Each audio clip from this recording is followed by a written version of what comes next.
Hi guys, thanks for checking out the video. Quick question, and I'd whack a comment down below before I give the answer. Who benefits the most out of the new drivers, the big-headed titanium drivers? Do you think it's the Tour Pro, or do you think it's the average player? So if you want to play along, get a comment down below, because the answer is coming up now. So the bigger headed driver, and if you ever look at the marketing behind these clubs, they tend to always push distance, and they will always tend to push it as in the ball will come off quicker and therefore you'll hit it further. But what you'll actually find, these springier faces tend to actually help the Tour Pro more than they help the average golfer, and it's because of a thing called COR. It's how springy the face is. The best way of thinking about it is if you drop the ball on concrete, it will bounce up to quite a height. If you dropped it onto grass, it's barely going to bounce. That concrete surface has a bigger COR value. So what happens with a driver, if you hit a driver at massive speeds, your COR actually goes down.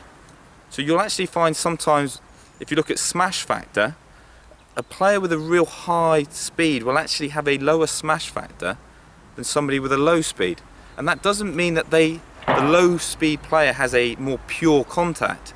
It's actually, energy is being lost because when it catches the face, it's actually being slowed up before it can come off.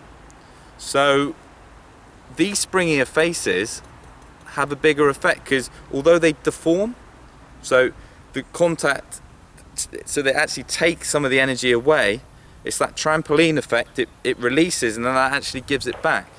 So a high ball speed player is going to benefit more from the springiness in the face than a low ball speed player. So does that mean only Tour Pros should use these? Well, obviously that's not the answer. So where your average golfer finds the benefit is in the size, and it's in the MOI, so the moment of inertia of this club, the amount that this club wants to twist. So the bigger the head you get on a miss hit, so on a strike that's not out of the middle, that's going to make the club want to twist. But if you've got a big moment of inertia, the club is going to spin less, it's going to twist less.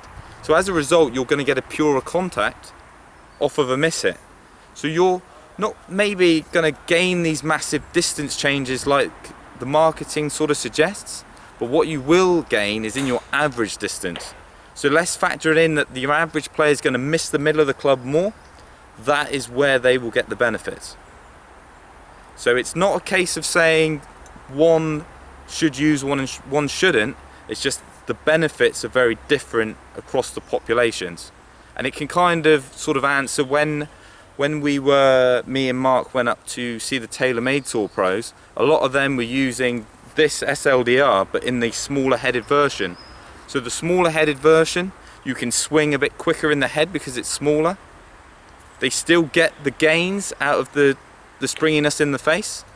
Plus those guys are not missing the middle of the club very often, so they don't need the big MOI, or they don't need it as much. So although they're using that one, you'll probably find the average golfer is going to want the slightly bigger head. So I hope this has helped. Again, this video isn't about saying you shouldn't buy one or you shouldn't get a different manufacturer over another, but the benefits you get are far different from what you would expect from a Tour Pro.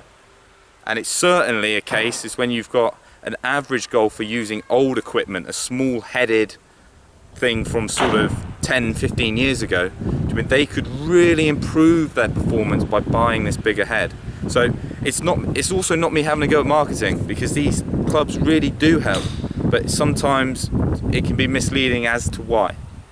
So like I say, I hope this helps. Get some comments down below, and I hope to catch you soon.